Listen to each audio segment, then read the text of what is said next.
TJ Jones, the host of the State of the Saints podcast.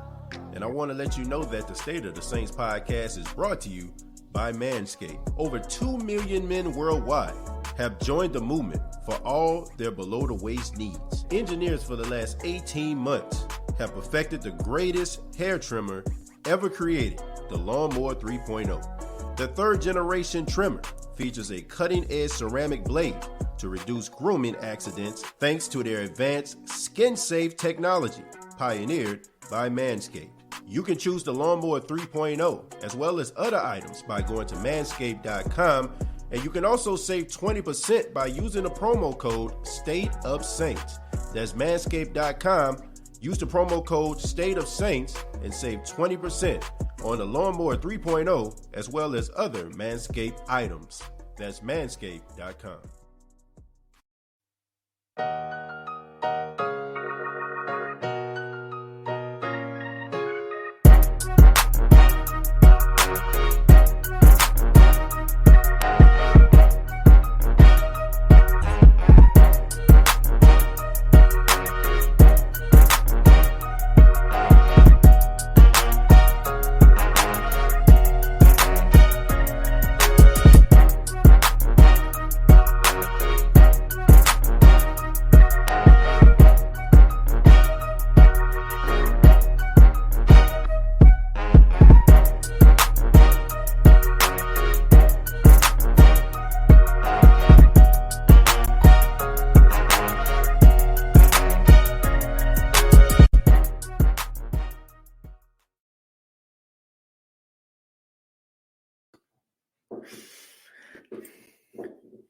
Man, that intro fire. I don't care what nobody say. That's the best intro I think I ever done since I started doing this show. What's going on, Who Dat Nation?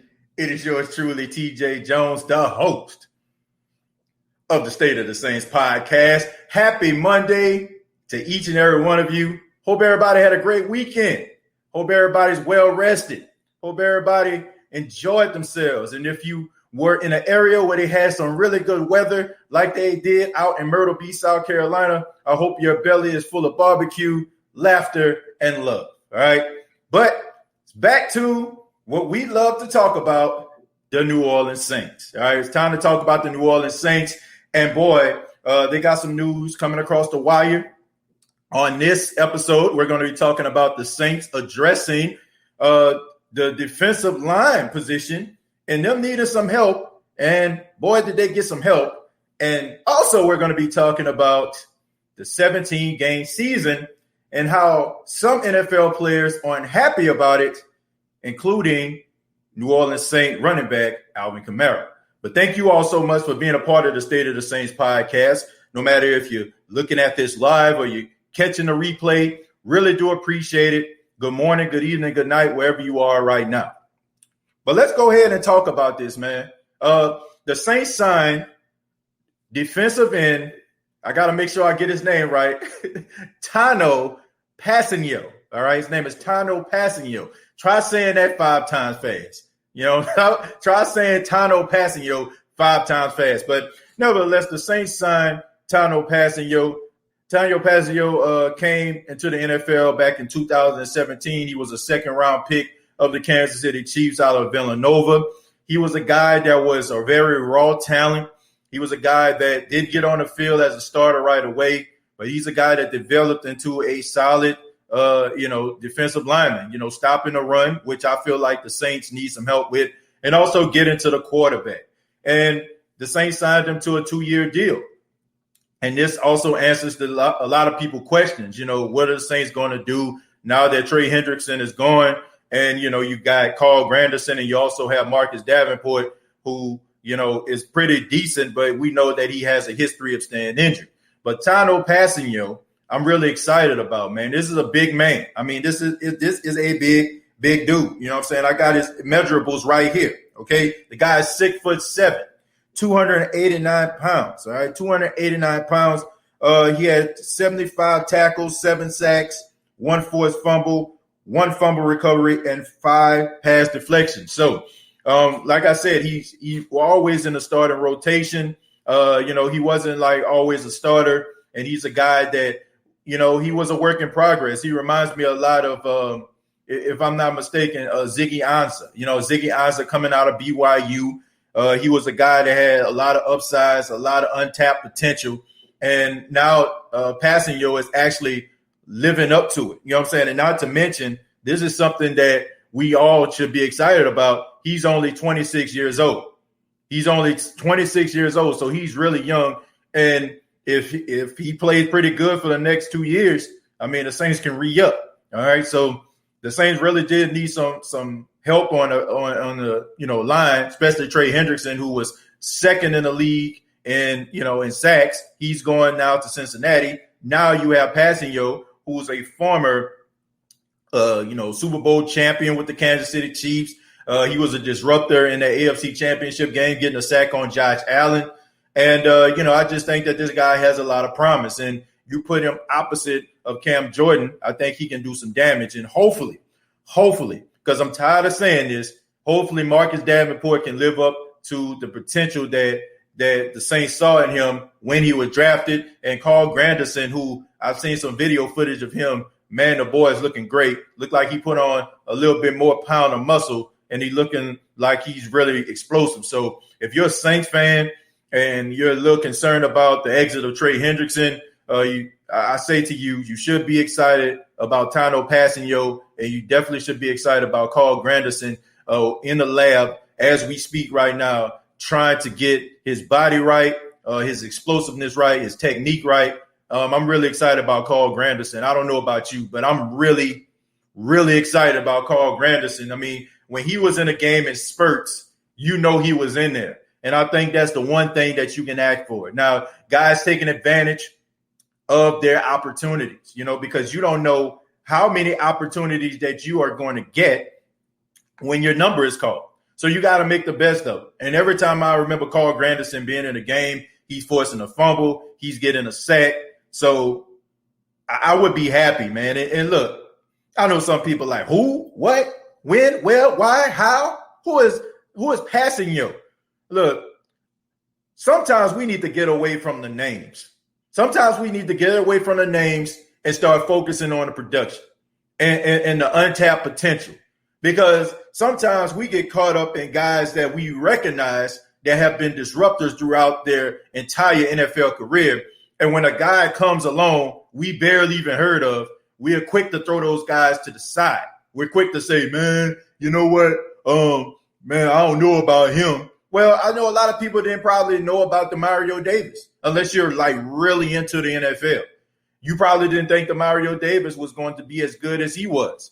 Some of these other players that come along, that we signed, Malcolm Brown, like all these different guys that the Saints were signed. We have to get away from the sexy names and we need to focus on the production. That is the most important thing to me. I can care less about if a guy was in a rotation, because I look at guys like A.J. Klein, who was basically, playing behind Thomas Davis and Luke Kuechly, and look what he did in the New Orleans Saints uniform. And so with the Mario Davis playing in a Jets organization that, didn't really tap into his true potential.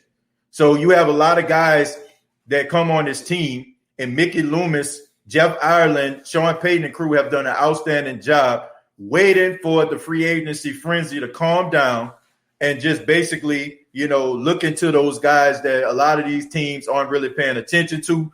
Yeah, when these guys leave one team and go to another, they give them a big paycheck. We're all excited and shocked and looking at the numbers and, whoo, boy, he got 5 years, 200. Whoo, he got 4 years, 67. Whoo, but when it all calms down, when it's all said and done, when the smoke clears, you get a couple guys that are solid and that can be contributors to your team, and that is what's important. It's not always about the sexy names. I think we all want those guys that we recognize because, due to nostalgia, but give me a guy that is going to put in some work. Give me a guy, I ain't got to know his name. His name ain't got to be on the lips of every NFL fan.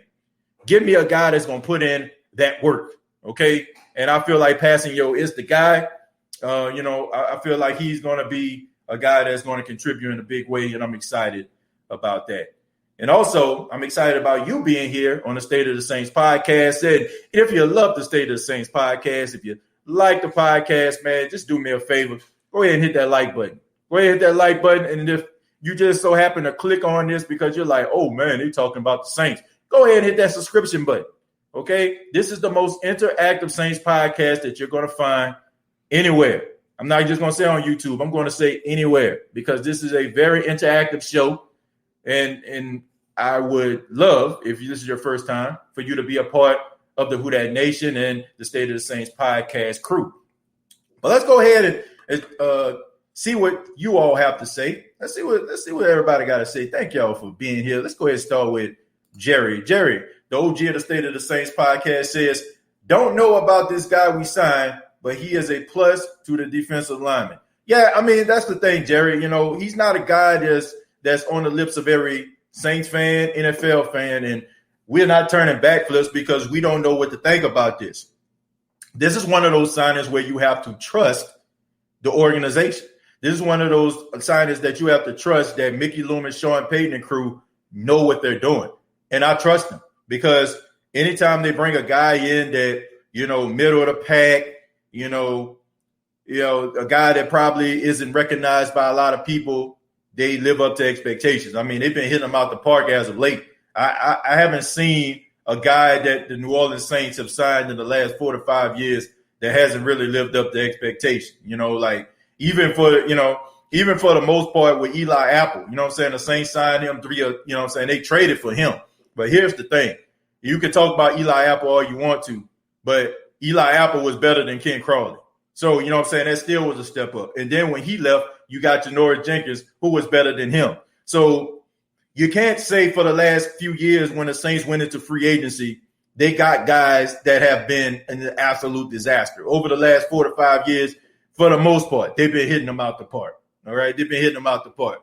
So I trust these guys. I trust them. No doubt about that. Mocha says, thank you, Steve Spagnuolo, for coaching him up. Yeah, man, Spags. Look, Spags is a good defensive coordinator. It's a reason why he's been in the league as long as he has. It's the reason why this guy can be a head coach, get fired, and still get a job because he's so well respected and he's good at what he does, man. You know, anytime you have a guy who basically gives you the blueprint to how to stop Tom Brady, didn't do it that time in the Super Bowl, but for the most part, when he was with the Giants, he was able to neutralize Tom Brady and the New England Patriots when they were an undefeated team. And I just think that that's always going to register in the minds of NFL front offices when Steve Spagnuolo is on the market. So he does do a good job. He does develop those players. He does a good job, man, when the league starts to slowly pass him by. He's not afraid to go out here to see what defensive packages can work. So as long as you're willing to adapt as a coordinator, as a head coach, there's always going to be a spot for you in the National Football League. But as soon as you think that you have everything figured out and it's my way or the highway, you're going to end up being on outside looking in. So Spags is in that number where he's always going to get a job until he's no longer able to coach. Between Granderson and this cat, I like it a lot. Yeah, I mean, DLP, here's the thing. There's youth on this defensive line. See, this is what we need to be excited about, Who Dat Nation. There's youth on this line. You have a combination of seasoned veterans as well as young players. These young players haven't even tapped into their full potential just yet. And you have yourself some guys that you can actually coach up to be the best possible version of themselves when they're going out here every single Sunday. So that's what I'm excited about. When you start to get guys 30, 31 years old, they already kind of set in their ways. They already have their little routine. When the coaches are trying to tell them something, you know, they're rolling their eyes because they're like, I've been in the league this many years and this has worked for me. But when you have young guys who want to be great, who want to take that extra step, and you have a defensive line coach like Ryan Nielsen that can tap into that potential and pull it out of these guys, you have to be excited about that. Okay, and I understand that Passanio is not a household name. But to me, I feel like this can be a good signing.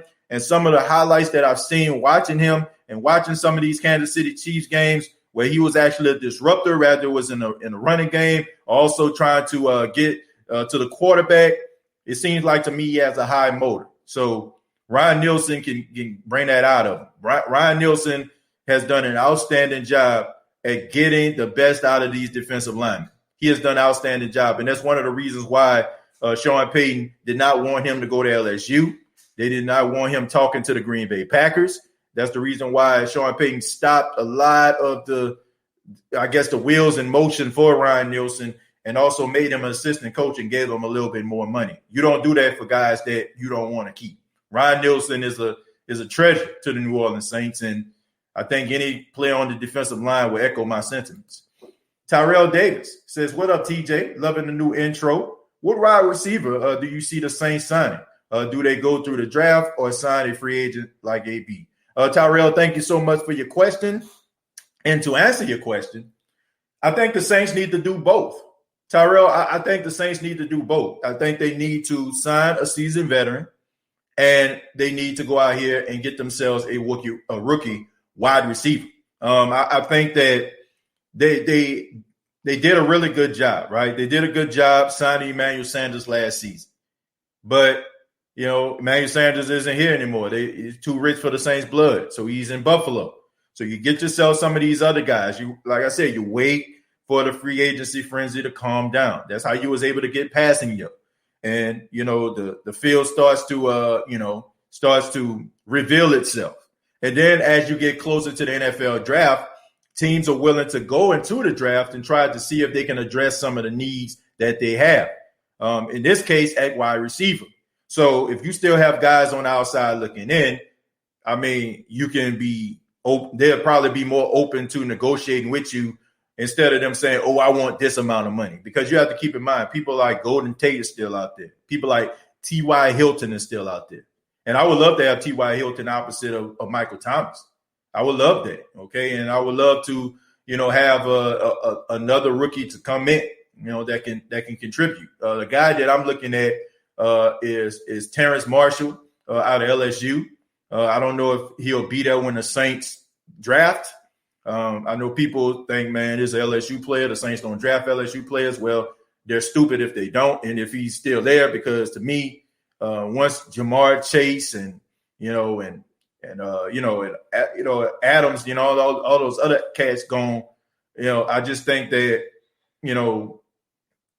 I think you're crazy if you don't go into Marshall. You know what I'm saying? You start getting Smith and Adams and all them other cats, dude out of Purdue and the guy out of Ole Miss, all these other wide receivers, once they're gone and you got people like Terrence Marshall is there, you got to be a fool not to take it. And also Powell out of Clemson, another wide receiver. Look, I don't want any 5'9", 5'10" wide receivers for the Saints to draft. Okay, you got Deontay Harris, who's the shifty small guy who can get in between defenders. You got that guy, right? You got him already.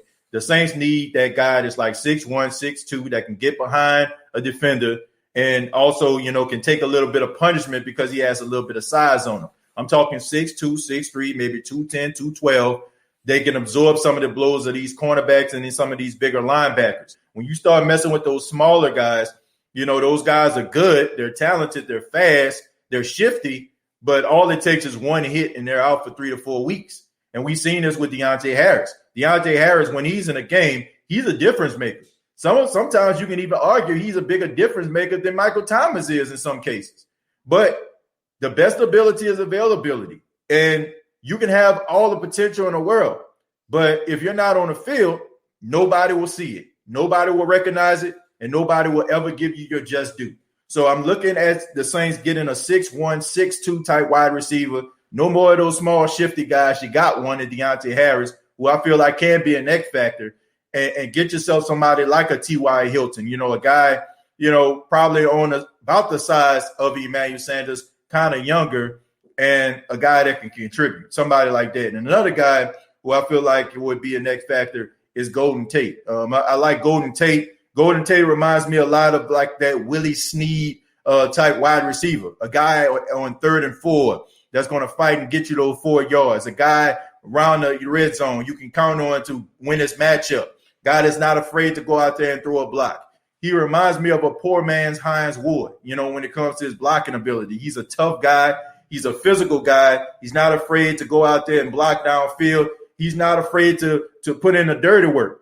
And that's what we have to have an appreciation when we're looking at these wide receivers. You got to have an appreciation for those wide receivers that can put in the dirty work. See, we like the diva wide receivers that get behind guys and catches one-hand snags. But when you are counting on a running game, which the Saints are going to have to do, because you have to look at it. There's no more Drew Brees. There's no more cheat sheet. There's no more 15 years of knowing the Sean Payton system. These are two new guys in Taysom Hill and Jameis Winston that are learning a brand new system, who are learning Sean Payton's system, and they're going to have to learn this system. And while they're learning, the Saints are going to have to depend on the running game.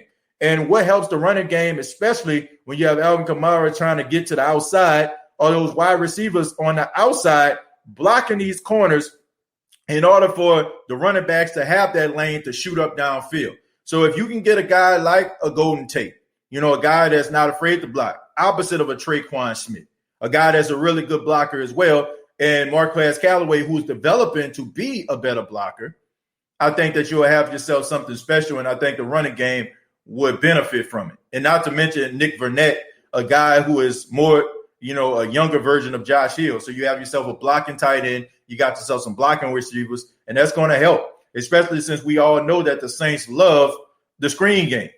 You're running the screen game, you need those. Not only do you need those offensive linemen to block upfield, but you also need those wide receivers when those running backs get past that first lane. You got to.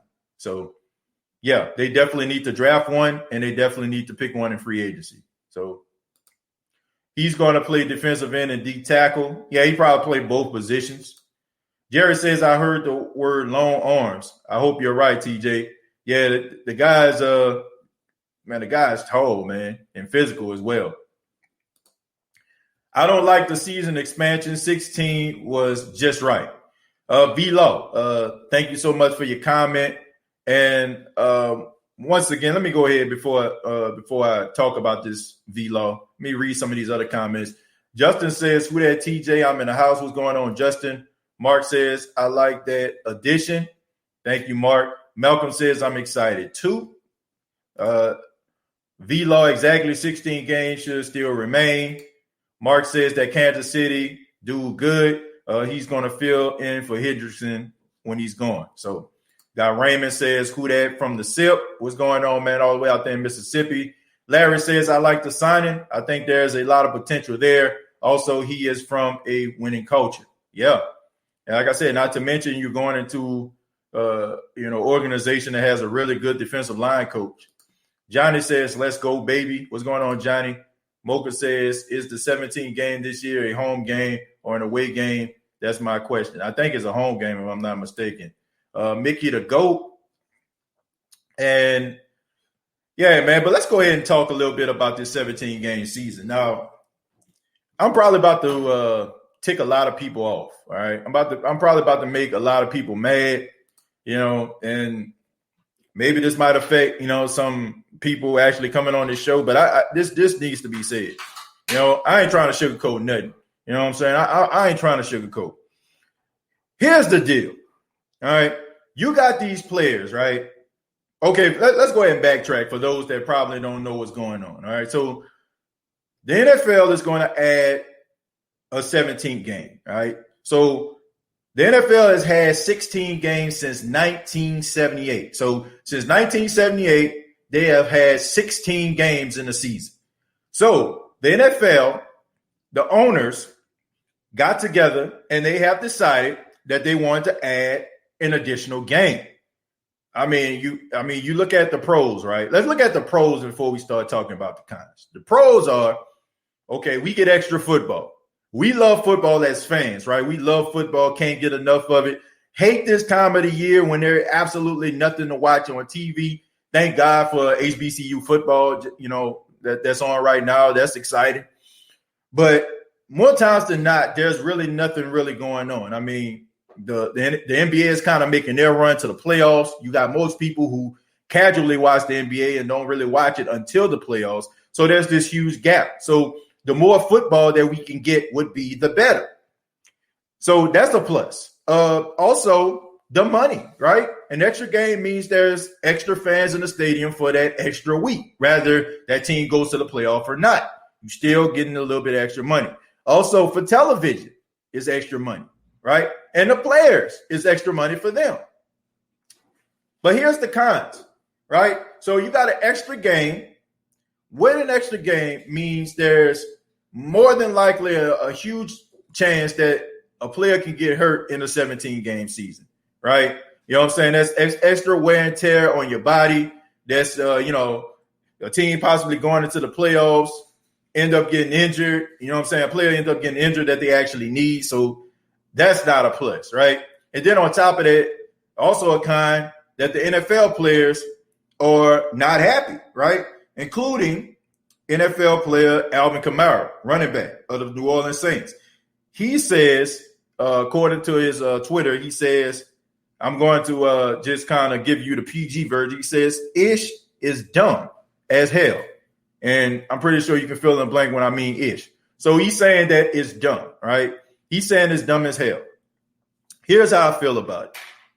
I feel like the NFL players, to me, I got a lot of respect for these guys. These guys are warriors. But they need to shut up. And this isn't one of those cases where I'm talking about shut up and play football, shut up and dribble. No. I need them to put up or shut up. It's just as simple as that. It's rather you put up or shut up. Because here's the thing. These NFL players, they want to talk about a couple years ago when they added Thursday night football. You had players like Richard Sherman who were upset about it, went into a press conference, all upset. Oh, you know what I'm saying? They don't care about player safety, this, that, and the third, right? We don't like Thursday night football. It's dumb. It's stupid, blah, blah, blah, blah, blah. But what happened? Richard Sherman talks about it. You had a few players in sprinkles talk about it, and then they fall in line. You had the collective bargaining agreement when you had an opportunity to, force a lockout. But instead of you standing on your principles, you decided to take the bait. And the owners were allowed to put everything that they wanted into this agreement because they realized that the longer this lockout is, the more money you'll lose. Here's the reality of this, Who Dat Nation, and NFL fans all across the world that are watching this podcast right now. The owners are always going to have the advantage over these players as long as these players continue to be greedy and look out for their own self-interest. See, this is a thing. We look at the NBA, right? Whether you were on this side or you're on the other side, when they had, the guy who was, beaten by the police out there in Milwaukee, right? He was beating it, I don't think it was in Milwaukee, but it was in Wisconsin, right? You had the Milwaukee Bucks who were inside of the bubble. When they saw that on television, they boycotted the game. They didn't come out the locker room. They said, we are not going to play this game. I think they were going up against the Orlando Magic, if I'm not mistaken. They didn't play. And you know what the other NBA players did? They followed suit. They said, well, Milwaukee, they not playing. We ain't playing either. So what did the NBA do? What did the NBA do? They said, man, what's going on here? The players threatened to leave the bubble. And the NBA was like, man, we can't have these players leaving the bubble. Too much money on the line. These players were willing to make the sacrifice in order to create change. So what did the NBA do? They were able to put different things on the court. They were able to allow some of these players to, do certain things when it came to protesting. But when it comes to the NFL, they always talking about how unhappy they are with the rules. But they're not willing to sacrifice anything in order to create change. And imagine how crazy this sounds. The NFL is the most important thing to American culture, to be honest with you. People love football. It is ingrained inside of us. Sunday belongs to church and football. It's just as simple as that. It's like they don't even understand the power they possess. The owners dangle the carrot of prosperity in the faces of these players, and they just take the bait. And then not only that, they can never just be on one accord. You got some guys that's thinking certain ways, and then you got other guys that think in another way. But these guys, to me, are too greedy. You know what I'm saying? They're not willing to sacrifice anything in order for them to create change. And as long as you do that, those owners are going to continue to screw you over. And it's easy. I hate to say it. I love Alvin Kamara, but it's easy for you to say that right now, dude, when you're making $55 million and you just signed one of the highest paid contracts a running back has ever made in NFL history. It's easy for you to say that right now when you're rich. But what would have happened if you're a guy like, I don't know, you know what I'm saying? Like, give me a running back, a guy that's making league minimum. What do you think that guy is thinking about? What would you do if you wasn't making this big-time contract? See, you got to make sure that everybody is in line. And these players, you know what I'm saying, like they love their money. And that's cool, man. You put your body on the line. I mean, it's pure brutality every single Sunday. But they're going to continue to screw you over. They're going to continue to screw you over until you force them to create change. And I'm going to say this, and I'll go back to the comments. Let's go back to something that everybody can, you know what I'm saying, recognize. Let's talk about the Montgomery Bus Boycott. The Montgomery Bus Boycott, for those that don't know, some of my younger viewers out there probably don't know. Back in 1955, Rosa Parks refused to give up her seat on the Montgomery bus. It ushered in what they called the Montgomery Bus Boycott. It's when African Americans refused to take the bus systems in Montgomery in order for them to create change and allow African Americans to sit anywhere they want on these buses equally. And for 381 days, you had individuals that were willing to carpool with one another, that were willing to walk to work, rain, shine, sleet, or snow, in order for the people and, you know what I'm saying, City Hall, the mayor, and all those other people that were holding them back, change the laws that they had in place in order for them to sit wherever they chose. Now, think about this, man. Most African-American families were below the poverty line. You had individuals that lost their jobs because they refused to take the bus system. You know what I'm saying? They was working for white individuals that forced them. You know what I'm saying? That basically fired them because they believed in this. But still, they stood their ground for 381 days. And in 381 days, they got what they wanted. NFL players, in order for them to create true change, listen to this, folks. This is not just for NFL players. This is for you. In order for you to create true change, you have to be willing to make sacrifices. You cannot make change and have everything go in your favor. It's just not going to happen like that. You cannot have the sunshine, you know what I'm saying, and the palm trees when you're trying to create change. And these NFL players, to me, are just spitting in the wind. You're doing all this talking, but you know what's going to happen when training camp comes? You're going to get your duffel bag, you're going to get your little Posturepedic mattresses, and you're going to go to training camp, wherever it may be, and you're going to go out there and you're going to play. And you're going to talk among your friends and talk among your teammates about how unfair the 17-game season is, instead of you out here trying to create this change. Because let's make no mistake about it. The NFL needs you all more so than you need the NFL. If you had players like Patrick Mahomes, if you had players like, you know what I'm saying, you had other players like Aaron Donald, if you had players like Michael Thomas, if you had all the other players like Tom Brady, who said, you know what, I ain't playing 17 games, man, I'm sitting at home. What do you think the NFL going to do? What, no Tom Brady or no Patrick Mahomes? Man, we got to do something about this. That's power. But as long as these guys are out here talking, spitting into the wind, not willing to make no sacrifices, not willing to sit at home and possibly lose a paycheck, they're going to continue to get screwed over. And I hate to say it, man, you can't get no sympathy from me. You can't. I don't feel sorry for anybody. Now, if these guys were sitting at home and saying, man, we're going to we gonna strike. We gonna sit at home. We ain't taking this. Then I will roll with you. But these guys ain't losing sleep nor a paycheck over this. They just talking on social media. They trying to just get buzz going. Do something about it. Make me get on board with you.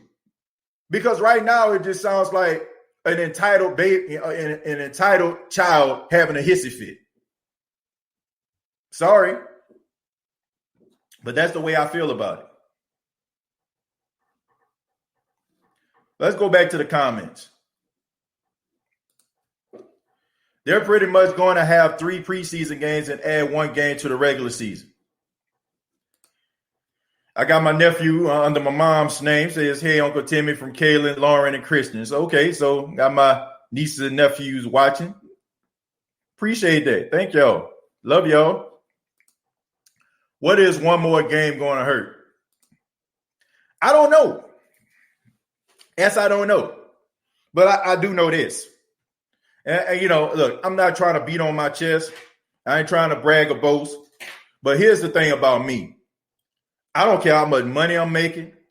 I don't care what's in my favor. If I feel like change needs to take place, I'm going to do it. I walked away from jobs that give me a certain amount of money because it was just a matter of principle. I had one job where I was working as a manager. I ended up transferring from when I was staying out in Texas to Mississippi, and I worked with the same company, but it was, different district manager, different area. I didn't like the way that this guy was just using me. And also, he was promising an opportunity that he offered me when I first came to other people as a recruiting tool. When I found that out, I went to another company, and that company didn't pay me as much money as this company that I left, but the company that I was going to showed that they appreciated, my efforts, and they wanted me to be on board. And guess what I did? I left.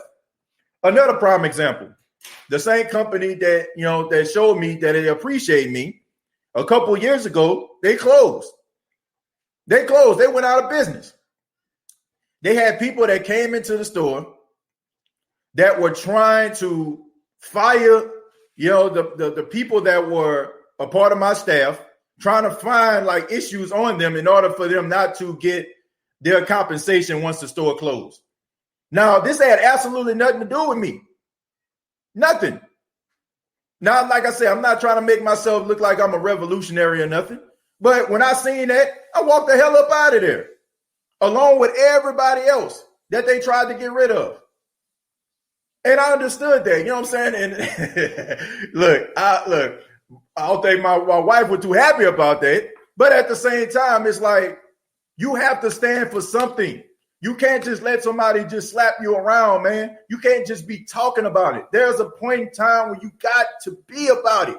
You got to put some, man, you got to put some faith, you know what I'm saying, to them feet. You know what I'm saying? You got to. You cannot just sit up here and just talk and do absolutely nothing about it.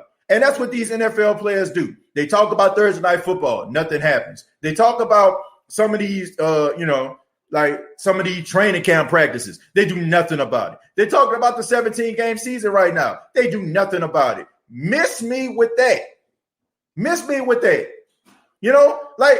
It comes a time when you're talking to your homeboy or your homegirl and they're telling you about a relationship they in and they never happy. And, man, I'm tired of them. I'm tired. I talk to them and they don't listen to me.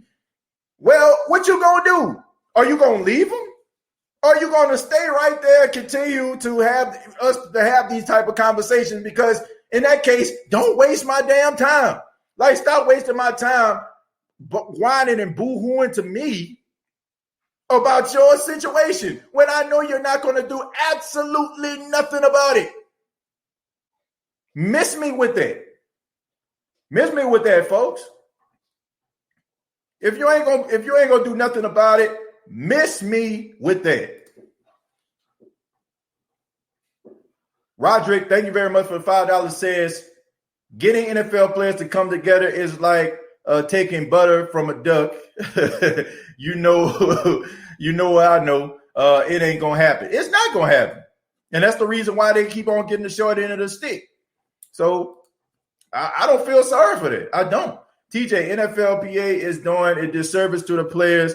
They could have got health care, all players retired, but they went with no testing for weed instead. That's what I'm saying. Like, and that's a prime example right there, Mocha. Thank you very much for the $5 also. See, that's the thing. It's about looking out for your own self-interest. It has absolutely nothing to do with everybody else around you. I have no respect for that. Don't like, you know what I'm saying? There was a controversy that happened, I say about a year and a half ago that involved Monique. She wanted you to boycott Netflix because they didn't want to give her a certain amount of money. For those that don't know who Monique is, she's a comedian. She wanted people to boycott Netflix because they didn't want to give her an amount of money. Like, you're looking out for your own self-interest. You're looking out for yourself. Okay? So if you want to smoke blunts in the off season or through the regular season, oh, I want to do that. So that's cool. But what about the Earl Campbells of the world? What about those type of guys that can barely walk? What about those guys that probably have to go out here and receive health care from a nice booster from the University of Texas? What about those type of guys that are paved the way from you and that didn't make the same amount of money as you? You're not looking out for them. So miss me with that. Miss me with that. I cannot come on board with somebody that's looking out for their own self-interest. You're looking out for your own self. You're not looking out for your buddy. You're not looking out for your pal. You're not looking out for the guy next to you. You're looking out for yourself. So if you're doing that, stop crying. And if you're not going to stay at home, if you're not going to lose a paycheck, get out of my face. You know what I'm saying? Don't put that stuff on social media, man. That's that fake activism stuff that I don't need. You know, the people there's couch activists, social media activists that's telling you about all the things that need to get done from the comfort of their own home, from the comfort of social media.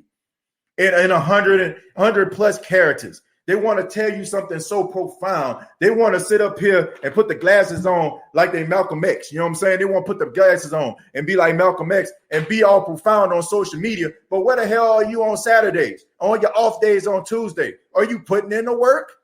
Or are you just telling other people what they need to do in order to make your life better? Do something about it. Do something about it. Make me react. Make me feel how you feel. Make me feel like what you're saying is justifiable for others, not just yourself. And then we can talk. Then we can talk. Latasha says they're really sitting up here complaining about extra money they gonna get. Like, seriously, don't most people that play football love the game? Like, I feel where Kamara's coming from, but I also feel well, look, Alvin Kamara has a right to feel any way he wants to, okay? I mean, he does. Like, I'm not going to take that away from him. But what I'm saying is, if you're just sitting up here on social media and you're not doing anything about it, it's just a waste of time. It's just a waste of time. If I just sat up here and I just did this, I just hit the live button and I just did this, I'm wasting everybody's time. If I just don't say anything at all and I'm just sitting up here just looking at the camera like this, I'm wasting everybody's time. You all want me, you know what I'm saying, to give you information or give a perspective. That's what I do. Okay? You know what I'm saying? If I'm not doing that, stop wasting my time. If you're not going to do anything, stop wasting my time. Straight up. What up, TJ, the host? What's going on, T30? Damien says, I'm late to the show. Who did we sign? We signed Tonyo Passigno. Now, I know I probably messed his first name up, but he's from the Kansas City Chiefs, 6'7", 290 pounds. He came into the league 2017, second round pick. So good, solid pickup for the Saints, man. Not a big household name, but he's definitely going to be a difference maker. I apologize to everybody that I skipped. If you notice that I probably skipped your comment, please feel free to put your comment down below once again, so I can go ahead and read it, man. I don't want to miss out on nobody. Exactly. Stop sitting up here talking on Twitter. Take some real action. When it comes down to it, they sit out a whole season, or they have 2 or 3 games, but want to complain and do nothing. That's my whole point, Latasha. When when it benefits them, they're willing to do it. When it benefits others as well as them, they don't want to do it. Whether you like Kaepernick or not, whether you like Nike or not, that slogan that they put out there reigns true. I mean, believe in something, even if that means sacrificing everything. Straight up. If you mean that you have to make a sacrifice in order for you to create that change, do so. Whether you're a fan of Kaepernick or not, whether you believe in his actions or not, whether you support Nike or not, that slogan is true. Believe in something, even if it means sacrificing anything. Believe that you're worth what you're asking for. If you feel like 17 games are too much, bet on yourself. Bet on yourself the same way you bet on yourself when you go out there on that field and you put your best foot forward. And after 4 or 5 years, you go to the negotiating table and you say, I want this amount of money because I proved to you my value. You prove your value. So with that same energy, prove your value by going out here and saying, you know what? I ain't going to do this. Y'all can do this without me. Those players are important. And it's sad. It's sad they don't realize that. NFLPA missed the boat on suing the league after the uncapped year when the league had a secret cap in place. Raiders, Saints, and Cowboys was fine. Thank you very much, Tragic, for the 499. Look, the NFL has constantly got over. The NFL has constantly got over on their players. And it's sad. It's sad to watch, man. It's almost like a person that is really strong getting ragdolled by somebody half their size. Like, for a fact that they can just, like pick this person up and throw them up out of the way, but they're getting ragdolled because maybe that person don't realize it. It's almost like the ugly duckling that turned into a beautiful swine, but didn't realize it. You didn't realize that you're part of the cool kids now. You don't realize that. You realize, you still think that you're an ugly duckling. You still feel like you ain't got no value. You do have value. You know what I'm saying? Like you have all the stroke. Why NFL players don't understand that is beyond me. Like, you have all the stroke. You got all the hand. You got all, as my uncles used to say, decision. You got all decision. And yet you still sit up here as if, like you, I don't know, Huckleberry Finn and Tom Sawyer saying, I want some more, sir. You want some more? You know what I'm saying? Like you begging at the table for table scraps. My dude, like, this is your kitchen. You think I'm about to go up in there in the kitchen, man, and beg, and not open my own refrigerator? Are you crazy?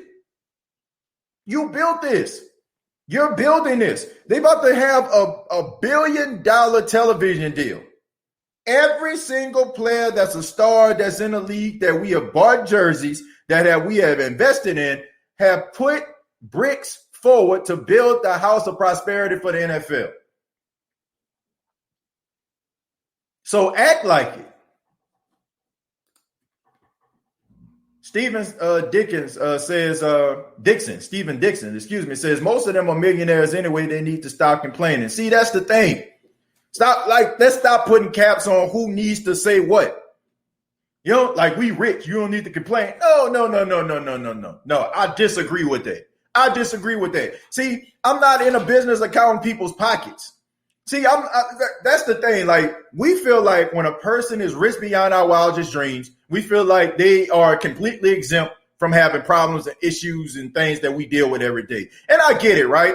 If you're sitting somewhere at your home and you're trying to figure out which bill you're going to pay and which bill you're going to get extended, and you hear about Alvin Kamara on Twitter having a hissy fit, in your opinion. Now, I'm not saying this, but I'm just saying. Right? That's the way you're looking at it. right? Man, shut up, man. I'm trying to sit up here trying to pay this water bill and this other bill, man. I'm trying to figure it out. What you got to complain about? You up here skiing in Montana.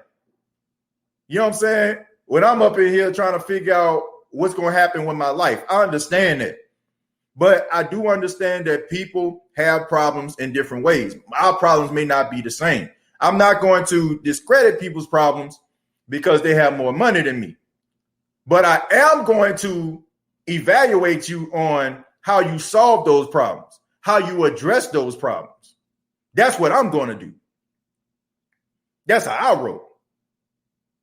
And I think that's how you need to roll, right? Because we can't sit up here and say this shouldn't be a problem to somebody.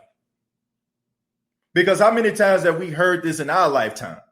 Oh, what you crying for? What you complain about? You got this, you got that. We've heard this before. But it still don't make us feel any less empty or any less heartbroken. Depends on the situation. Doesn't stop us from being less frustrated. To us, it's real. It's as real as it get. To them, it's real as it get. All I'm saying is, what the hell are you going to do about it?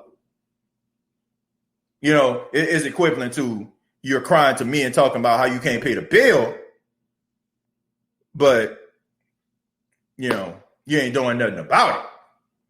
You know what I'm saying? Like, you ain't doing nothing about it. Like, sitting up here just, you know, man, I need to pay this. How you going to do it? I don't know. Interesting. Eugene says TJ is on one and in the best possible way. Eugene, thank you so much, man. Look, I'm fired up because it's time out for the BS, man. It's time out for the nonsense. You got too many people on here with nonsense, and you know I can't buy it. I can't buy what a lot of people are selling. I can't. You know, like I just can't do it. These players need to come together and figure something out. But as long as you got a guy up here, a guy down here, got a guy think this way. I mean, we seen in the Saints locker room, right? Saints locker room was almost divided by some comments by Drew Brees, right? You had, you know what I'm saying? You had division over here. You had Malcolm Jenkins up here on social media cursing Drew Brees out. That's a mind frame. That's the way people think. Drew Brees believes this way. Malcolm Jenkins believed this way. But here's the thing. Stop complaining if y'all can't come together. Nothing is going to happen. Just go ahead and do it. Just go ahead and do it. If you're not going to stand up, if you're not going to show solidarity, stop wasting everybody's time. Ernest says AK has a diamond grill with diamonds, bank account. Like I said, I'm not in the business of counting people money, Ernest. All I'm saying is do something about it. If he had diamond grills in his mouth and he had a bank account and he sat at home and, you know what I'm saying, he galvanized the other players to do the same thing and follow suit, then I'll be like, okay, man, AK, you know what I'm saying, like, cool. Not even just with AK, Richard Sherman, you know, any other player, Patrick Mahomes, Tom Brady, I'll be like, you know what, God dog, these guys are on some real stuff. You know, I'm gonna support that. Exactly, TJ. You want change? Get you and a couple other players to fight for it. Exactly. You know, I mean, look, one person marching down to City Hall is one thing. You know, you might create some change. You might get the news out there, you know, or maybe not. But if you get a whole multitude of people going out there with you, trust and believe those vans are going to roll up. And everybody going to, you know, you probably going to get a security guard that's calling the news station or calling the police or whatever. And it's going to cause attention. You know, so work together. If not, be quiet. Myron, TJ, do you know how much cap space we got right now? Not exactly. I think the last time I checked, I think the same with me was like over like $6 or $7 million, if I'm not mistaken. And they did some restructuring, so they probably have a little bit more money than that. So, yeah. Hold on, folks. I just want to say thank you all for checking out the State of the Saints podcast, and we got to pay some bills in a few for a few minutes. Excuse me. You got to pay some bills for a few minutes. And just want to let everybody know that the State of the Saints podcast is brought to you by Manscaped. Okay. We all know that the tournament is right now. There was a really good game, Alabama versus UCLA. I think we all enjoyed. But look, if you want to score big, check out manscaped.com. All right. Manscaped.com is the official spot for all your male grooming needs. All right. There's free international shipping, and you can save 20% by using a promo code State of Saints. That's all one word. That's State of Saints. So go to manscaped.com for all of your grooming needs. All right. So thank Manscaped for being an official sponsor of the State of the Saints podcast. And, you know, they picked the State of the Saints podcast up for the month of April too. So, you know what I'm saying? Shouts out to them. You know, we're doing really big things over here, man. So thank you to Manscaped for believing in the vision of the State of the Saints podcast. And thank you all for believing in the vision as well. And for those that just tuned in, please hit the like button. Please hit the subscription button if you enjoy the show. I really appreciate that. And thank you to all those that donate to the State of the Saints podcast. I really do appreciate that. Thank you all for helping the podcast grow. Tomorrow on the State of the Saints podcast, our guest will be John DeShazer. JD will be back for his third time here on the State of the Saints podcast. So check that out. There will be 3 p.m. Eastern, 2 p.m. Central time. So check out the State of the Saints podcast from NewOrleansSaints.com, John DeShazer. Big Sean, PD says, if a 17-game wins get us into the playoffs, I bet AK would change his tone. Maybe not, you know. You know, maybe not.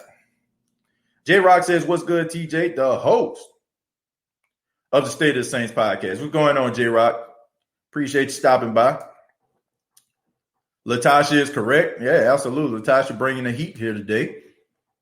Isaac says, if you get paid salary, it doesn't matter how many hours you work, just work. Well, that's when you have to negotiate your salary, right? If you're making salary, make sure that you understand that you might have to put in some hours and you might have to work some extra hours when somebody don't show up. So here's the thing, you know, like make sure you're negotiating, but that way you'll feel comfortable and won't feel frustrated, you know. So Lewis says, thank you to everyone supporting the channel. Lewis, thank you for supporting the channel. I appreciate that. I'm trying to scroll up and scroll down, man. Let me go to Leanne. Leanne, what's going on? Leanne says that Modi comparison was a really good example. Well, we know we put some good examples together from time to time. Thank you, Leanne. People being crazy. Internet activists always have an opinion on something is real easy to talk when you have absolutely nothing to lose. Straight up. These NFL players aren't even willing to lose some money. It's sad. Yep. And like I said, as long as the NFL and the owners can dangle the carrot of prosperity in the faces of them, and as long as they keep on taking a bait like a big bass in some fresh water, they're going to continue to get screwed over. It's just as simple as that. So, sorry. Latasha says, he and Cam put those tweets out, but we won't hear another word about it once the season starts. Pretty much. And like I said, you know, there's what was that? You know, in the words of the late great Marvin Hagler, who passed away, said it's hard to get punched in the face when you're sleeping on silk sheets. You know what I'm saying? It's easy for you to talk about these things, you know what I'm saying, when you're living a life of luxury. You know what I'm saying? Like you can talk all these different things because, you know, you're living beautifully. You know what I'm saying? You're living wonderfully. You know what I'm saying? You're living well, you're eating well. You can talk all that noise, right? Because if you were to walk away, I'm set. But here's the problem. When you got guys that's making league minimum, probably making $100,000, $200,000, you know, hard for them to say, let's sit down because they live in paycheck to paycheck, basically. You may not be, but they are. Let's go down. DeMonte Coxey or Marshall from LSU would be great for the Saints rookie wide receivers. I agree.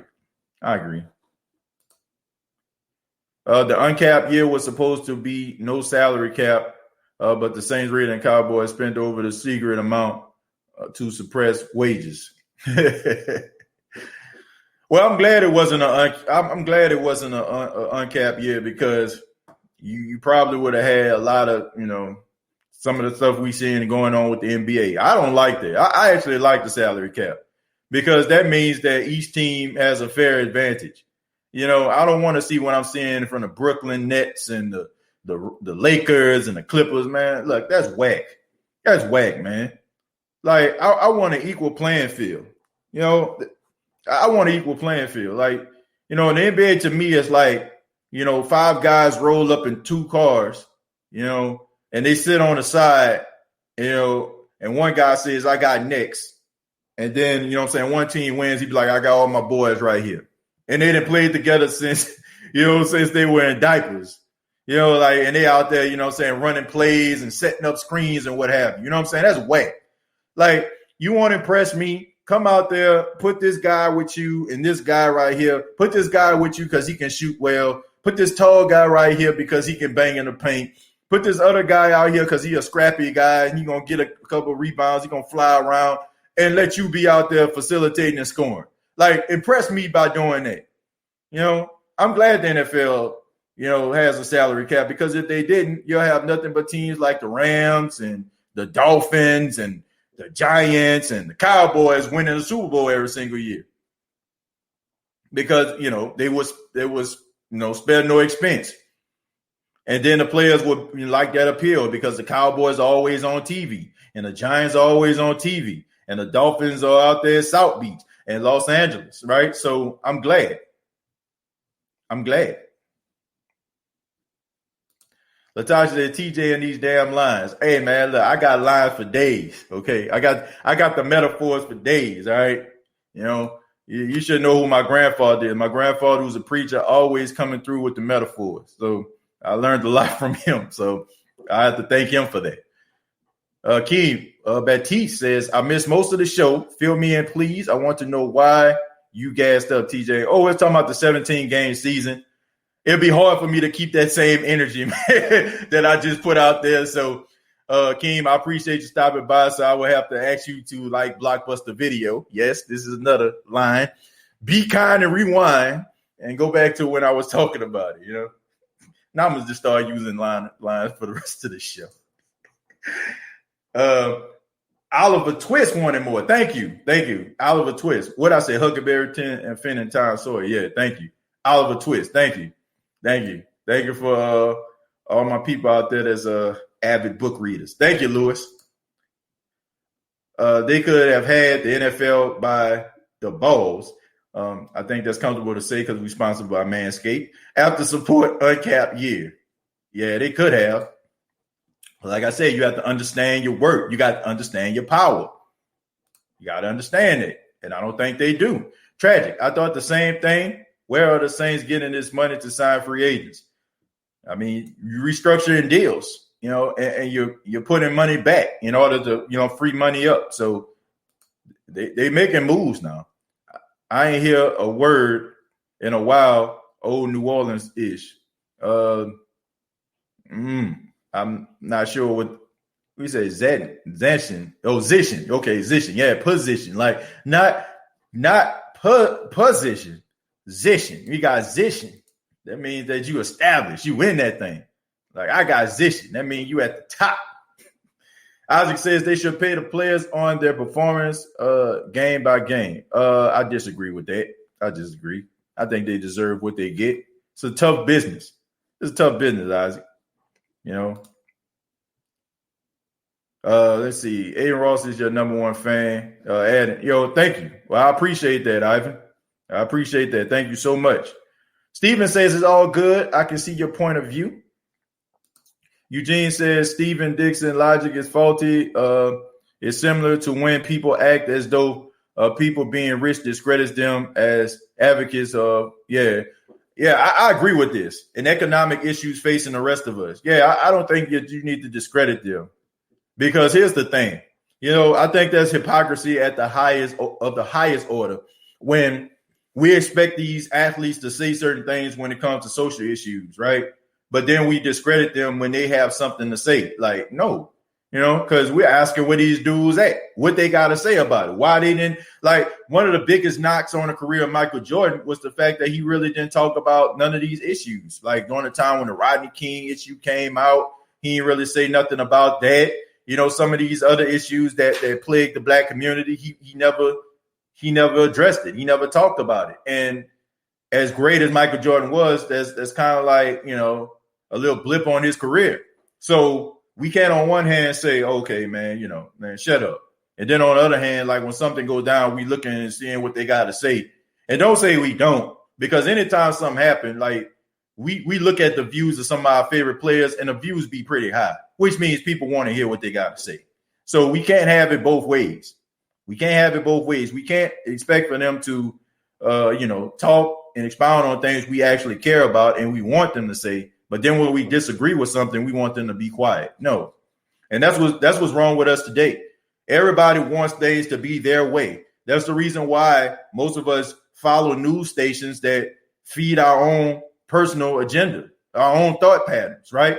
We want to believe that we're not crazy, right? So if I believe a certain way, let's just say if I'm more conservative, I'm going to follow a conservative station. If I'm more liberal, I'm going to follow a liberal station because I don't want to feel that I'm crazy. It's hard for us to think outside the box sometimes, and it's hard for us to sometimes see what's over the fence or take a look because maybe we won't like what we see, but we can't have it both ways, folks. We can't be hypocrites about this, So Muhammad Ali had cash, and he still risked everything to stand up for his morals, values, and sense of rights and wrongs. Well, look, Lewis, those days are pretty much gone. Those days are pretty much gone. When you have guys that are willing to make those type of sacrifices, guys that are willing to sit down and say, you know what, I'm not going to the Vietnam War because, no Viet Cong ever called me the N-word. I think that's what his famous saying was, right? When you have guys out here that are looking at what they can possibly lose and not looking at the overall picture, right? You're going to continue to have these issues. You're going to continue to have these problems. And it's sad, man. It's sad that we have gotten so cold and so self-centered and so narcissistic that we can't even look at what the other guy is going through. Like, it's okay to die sometime in order for somebody else to live. One of the greatest stories, if you're a Christian, is the story of Jesus Christ, right? Jesus Christ laid his life down so we all can have salvation. Now, I don't know how many Christians we have out here, but that's the greatest story ever told, right? A man who had everything, who came from heaven, right? Was up there with God, chilling, and came down in human form to show us how to live. And was used as a sacrifice in order for us to have salvation.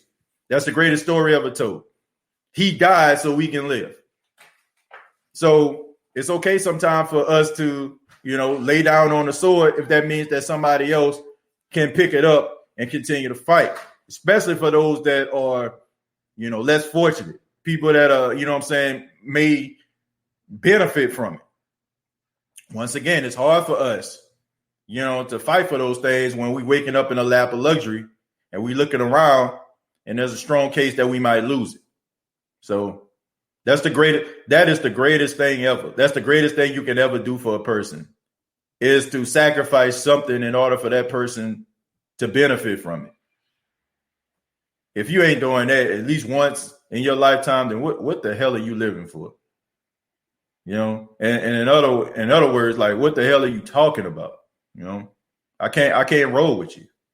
I'm strolling down a little bit, folks, so I apologize if I miss your comments. We're going to start with Big Sean. Says, Ernest is just an example scenario besides the Giants won a Super Bowl as a wild card against an undefeated Pats team. Yeah. I'm excited about the 17-game schedule. Should play 27 games for the money. I think that would be way too much. Players get. Jerry, of course, you're a fan. let's see, TJ, what you think about the players we picked up today from the Chiefs? I think he's good, man. We talked about it at the top of the show. I think that he has a lot of untapped potential. He reminds me of Ziggy Ansah, a guy that needed a little bit of polish on him, and now he's starting to turn into a very credible pass rusher. Ramsey says, who that TJ? Hope your family is doing well. The things that get me about this 17-game season is why they waited till now to say anything when the NFL voted for this months ago. I want to say almost last year, didn't it, Ramsey? But look, we knew it was going to happen. Did the players not know it was going to happen? I'm sitting at the crib, and I knew it was going to happen. I'm not, I'm not a player. I'm pretty sure they knew this was coming. So why didn't you say anything before? Oh, yeah, that's right. Too busy doing other things. I didn't see – I've seen a lot of things on social media from some of my favorite players, and I'm not just talking about Saints players. And I didn't hear anybody else talking about this 17-game season. I seen Russell Wilson, who I really like, talking about how happy he is in Seattle. I seen allegations get Deshaun Watson. I seen Alvin Kamara out there chilling out there in Montana. I seen CD Deuce out there with his football camp. I seen Patrick Mahomes. Congratulations to him having his child. So, there's so many other things that's going on that's occupying these guys' time. And I get it and I understand it's life. But you also have other guys that's out there chilling, out there in the Bahamas somewhere, in Miami. And, this has been on the agenda for quite some time. So don't, like, come on, man. Like, don't,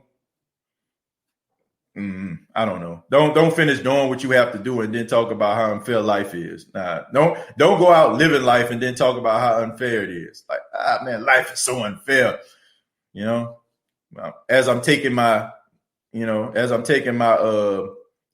shirt off from the Bahamas, as I'm unpacking from the Bahamas, as I'm taking, putting sand out of my shoes, like life is so unfair, let me pour this sand out my shoes there when I was walking on the beaches of Jamaica, while I was drinking from the lakes of Lake Minnetonka, like, come on, man. Come on.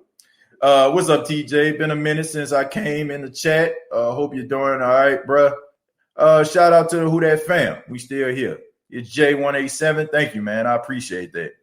And glad you're here, man. Man, I'm super late to the show. Look, better late than never. And thank you, man. I appreciate you stopping by. Darrell says, TJ, what position do you think will the Saints pick first in the draft? Saints need to pick a cornerback. That's what they need to pick. Saints need a cornerback. That's the most important need that the Saints have right now. That's more important to me than a linebacker. If you don't have a credible cornerback, you can smoke like brisket, burnt like a biscuit. Straight up. Like, I know I have to dust that off. It's been a while since I said that, but it's true. You're going to get eviscerated. You know what I'm saying? You're going to get destroyed. In the secondary, if you don't have a credible corner on the outside opposite of Marshawn Lattimore, period. Facts. It's over with. Done. Finito. It's good to have a linebacker, good to have a sideline guy, but you need a guy that can stop some of these top wide receivers in the NFC South. And if you don't have that, it's going to be a very long season. E. Jones, my big brother, EJ says these younger dudes need some older mentors to school them. All the young bull see is dollar signs. And while that's cool, you don't want to sell your soul and self-respect in the process. I agree, But that's the thing, that's what we're taught today, to get everything that we can, And this is why I don't fall into this nonsense. I don't fall into this nonsense, about stepping on somebody, most people have like channels like this, they look at they're competing with other people. I don't look at it that way. I feel like there's a lane for everybody, right? And if I see a person out here really trying to create a lane, like my guy Aaron with the State of the Black and Gold podcast and Saints Hub, and all these other guys out here that's trying to build their brand, why not mention them? Why not? Why not help, you know what I'm saying, as you're growing, people, you know what I'm saying, bless you enough for you to grow. Why not help other people? You know what I'm saying? It's good to get what, you know what I'm saying, what's coming to you if you work hard enough. Yeah, I want what's coming to me. You know what I'm saying? I put a lot of time and effort into what I'm doing. But at the same time, you can't forget about the person that's behind you. You can't forget about the person that's trying to build something themselves. And you shouldn't look at that person as you are further up climbing up the rocks and they're by your foot. You shouldn't just kick your foot and knock them off the mountain. No. If you got a free hand, grab that person and bring them up there with you. Help them elevate so you can elevate each other so y'all can be in that same position. You know, like I get it. You know what I'm saying? Like, but you can't forget about the people that the shoulders that you're standing on. You can't. You know, that's so important, man. That is so important for us to remember the people that paved the way for us. And we should never get to a point where we forget about those individuals. You know, I mean, because it's just a matter of time before it can possibly happen to you.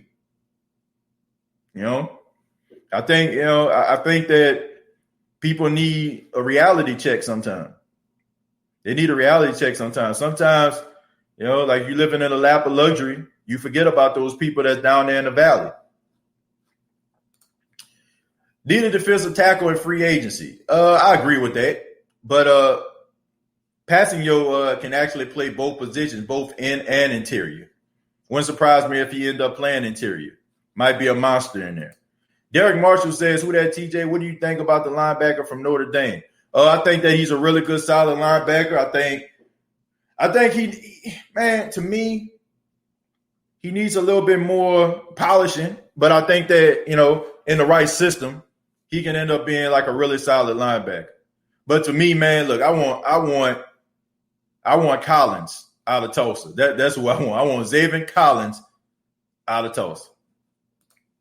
TJ liked the signing of Passanio. Absolutely. Yeah, I like him a lot. A lot of promise, man. A lot of promise.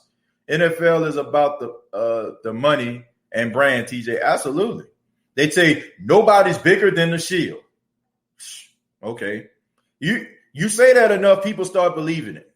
And then people won't test it.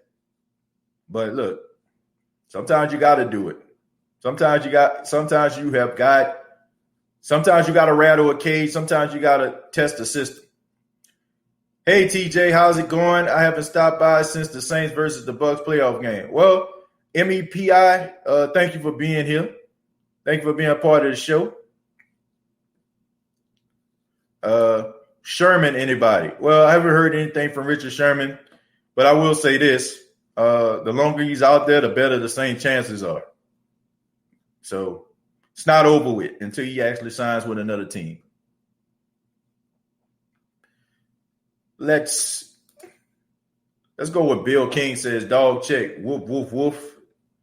What's popping, OG? True Louisiana said, Jerry, who that to Big Dog? Penn State just had a DN that ran a 4.4 at the Penn State Combine recently. I think we are good at the end, though. Look, man, look. Shouts out to one of my favorite people in the world, you know, and I'm not just saying this because he's been on the show, but Mike Detillier falls into that line. Mike Detillier hit the nail on the head when he was on Matt Moscona's show, after further review. He said, we fall in love with these numbers, these 40 times, these bench pressing. And he said, it's not like you're going to bring a bench press machine to the 50-yard line and guys just going to hit it in the, you know what I'm saying, in the middle of plays. You know, it's about who can play and who can't. You know what I'm saying? Can you go out there and can you execute?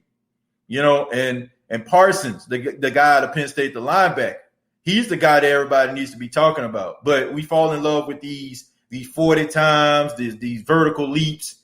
Like, bruh, all that is not going to, you know, not all of that is going to be put on the field. You know what I'm saying? It's about can you play. You know, it's about can you play. You know, I mean, that's what a lot of people need to understand. I don't fall in love with these 40 times and combines and all that kind of stuff. Like, you know, some of these guys practice year round for these combines. You know, I'm thinking about, man, somebody help me out here. the player, you know what I'm saying? Like, he was an offensive lineman.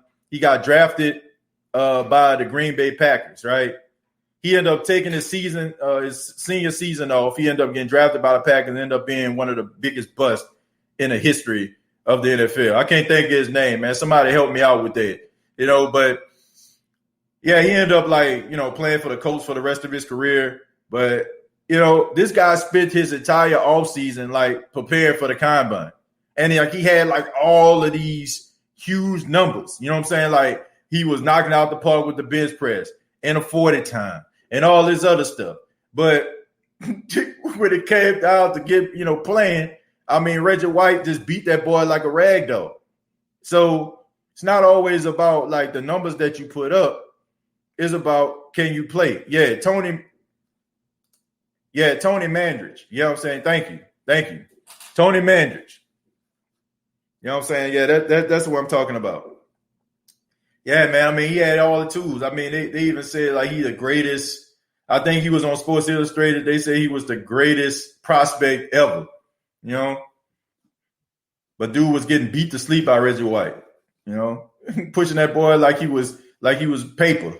It's not always about those measurables, the 40 time, the vertical leap. Can you play? Get me some players.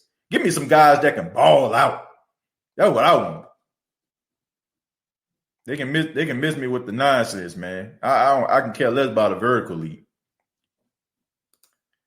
He was on a cover of Sports Illustrated. Exactly. They say he was the greatest prospect ever. Hey, TJ, I agree. People fall in love with prototypes, but at the end of the day, can you play? Are you a baller? Straight head buster on the field. Exactly. That's what I'm talking about. I don't care. I don't care about that. Some of that stuff is important, but can you play? Can you play? Well, I feel the saying, who that is bigger than the Shield? You think after the Shield lost the trademark and ever since the team has paid for it. Man, all I know is this. These players need to understand the power that they possess. With great power comes great responsibility. And if you're not going to be responsible, you're not going to do what you have to do to create change. Once again, you got to be quiet. You got to be quiet. This is something that's been on my mind. It has really, I guess it has something to do with Saints Twitter.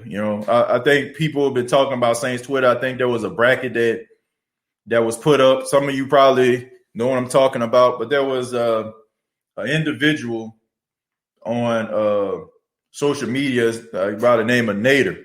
And Nader is a real well-known Saints avid Saints tweeter. I think he has a podcast.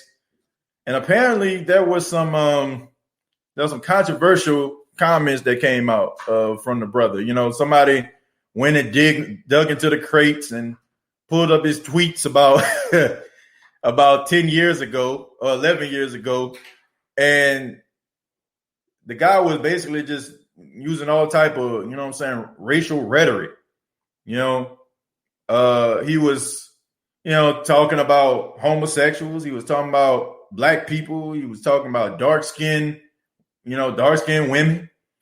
And cancer culture is at an all-time high. And, man, here's the thing. I really feel like this brother was lost back in the day. I really do. I feel like this brother was an individual that probably didn't understand what his future was going to be like. I don't think he really understood the responsibility that he was going to have, or even, the fact that he might end up, being well known and well liked. And, I did reach out to him, man. I asked him, I offered him to come on the State of the Saints podcast to tell his story, to get the word out and, not be biased towards him. But, I think we all can learn from this, man. There are individuals that are watching you. We got to make sure that we're being responsible when we're put into these positions. because people are going to try to stop at absolutely nothing to bring you down. They're going to stop at nothing to try to make sure that everybody sees you for, something else. I mean, we've seen it from Derek Jackson, and now we're seeing it on same Twitter with Nader, man. So hopefully his brother learned his lesson, man. I seen the videos that he put out. Dude, dude was like, you can tell, like, man, it's really been beating him down. I hope that the brother actually learned from this, man. But I just want to let him know that, I would challenge him on this. And I'm saying this because I think this kind of coincides with what we've been talking about a few minutes ago. You have to look at somebody else before you look at yourself. Don't look out for your own self-interest. Like, don't be apologizing. Don't be apologizing because it's affecting your brain. Don't be apologizing because you're actually losing something. Apologize because, because one, you're absolutely sorry. And then number two, you're really going to try to create change to make things better for people. Now, the brother does do stuff in the community. He gives, to the homeless and all that kind of stuff. So I feel like he's a genuine brother, but I think the brother really need some help. Like, that's, like, would you be having this conversation if you didn't get caught? That's always my philosophy. Like, if somebody comes into the store and they steal, and you catch them stealing, and you're like, oh, I'm so sorry, I can't believe I did this, I'm so sorry. Like, are you sorry that you did this? Or are you sorry you got caught? If you would have walked, about to walk out the store and I didn't catch you, would you turn around and say, you know what, I was about to walk out this store with this, and I just had a change of heart, and I'm sorry? Would you do that? Would you do that? That's what I'm always thinking about. But I just feel like the brother he just needs some counseling, man. He needs to understand that he really hurt some people. And it's going to affect him, man. You know what I'm saying? And I'm not perfect. You know what I'm saying? I ain't sitting up here like I'm self-righteous. Please. But all I'm saying is, don't just look out for your brand. Don't just look out, people, you know what I'm saying? Like, I'm just doing damage control. Really legitimately be sorry for what you've done. And be willing to change. You know what I'm saying? Be willing to hear people out and be willing to take some of the criticism. And don't duck and dodge and hide. You know what I'm saying? And understand that you really hurt some people. And people really believed in you. People really believed in you, man. So that would be my advice, man. You have to be more careful. You have to understand your position or your position. And man, you know what I'm saying? I just feel like the brother was lost. It seemed like a brother was just trying to, like, find a voice. You know, some people you see tweeting or on Facebook and they just say all type of things, and I guess they try to make themselves stand out. I mean, it's kind of was the same way, but I believe he can change, you know what I'm saying? But, I think that people are going to be looking at his actions, and some people, I guarantee he's going to lose. But I mean, I hope the brother gets everything straight, man. I have to say that because, I mean, some of you probably know what I'm talking about. Some of you probably don't. But man, he is on social media, and he got a lot of backlash over the weekend. My perfect scenario is that the Saints sign TJ or Sherman and draft Asante Samuel in the second round. Yeah, TJ Carey. Yeah, I agree with that. No, I think they need to sign him, the guy from the Colts. I see it happening to a lot of athletes and these wrestlers. Now, Puka Williams is a Louisiana native and reminds me of D'Angelo Williams from the Panthers. Well, if that's the case, sign him. Plus celebrities, too. Yeah, but people got to know when you're wrong, you're wrong. Keep that same energy. I agree. Facebook or YouTube. He's actually on Twitter. We're talking about the same person. Etienne reminds me of a bigger Kamara, but has a lot of ability. Another Louisiana native. Yeah, but he struggles in a passing game with blocking, pass protection, which most rookies do. Which, they don't come into the league like being good, good in pass protection. But he needs some work. I think he got a little better, but he still needs some work. Wait, what I miss? What did he do? Well, he put some racist comments up. We were talking about that same person. I just had to say that, man, because I did reach out to the brother. I seen like everybody was like coming down on this dude. And I was like, man, look, if you need a platform where you can talk and express yourself, I'm here. It's not like, I'm trying to, clout chase or whatever like that. Look, I ain't about that. I just feel like sometimes, people just need to hear your side of the story. And look, it wasn't like I was going to sit up here and just, listen to him. I was going to really have a conversation with him, because I feel like if you're really sorry, you need to show it. You know what I'm saying? You need to answer some questions, because a lot of people that believed in this cat, they no longer believe in him. You know what I mean? Yeah, man, you gotta be solid across the board, man. Especially like when you have a responsibility. You have a responsibility to the people that invested in you, their time and their energy. But I want to say thank you all for checking out the State of the Saints podcast. And for those that came in late, I encourage you all to check out the beginning of the show. We talked about the Saints' new signing. We also talked about the 17-game season. And we really had a good time, man. Thank you all so much for being a part of the State of the Saints podcast. Those that filed in early, those that filed in late. Thank you so much for allowing the State of the Saints podcast to be a part of your day. And I encourage everybody to hit the like button. Please hit the like button right now if you love the show. Also hit the subscription button to subscribe to the YouTube channel. Also, man, check out my guy, Aaron, man, at the State of the Black and Gold on YouTube, man. I think he about at 930 subscribers, man. So help my guy get to 1,000 subscribers. And also Saints Hub, man. I seen this video earlier. Subscribe to his channel as well, man. Help those brothers grow. Help them, to get to where they need to be. They give good content, and that's what we need here in the Saints, in the Saints community, man. There's not enough Saints news to go around. We need to be able to counteract the nonsense that we hear from the national media. Let's get some passionate fans up there in the algorithm, you know what I'm saying, so their names can come up and we can, so they can continue to do content that we can enjoy. And also Facebook.com, search The State of the Saints podcast. Also, you can follow me on Twitter at State of Saints. That's State of Saints. And thank you all for your time. This is the State of the Saints podcast, sponsored by Manscaped.com. And like always, all I got to say is, who dat?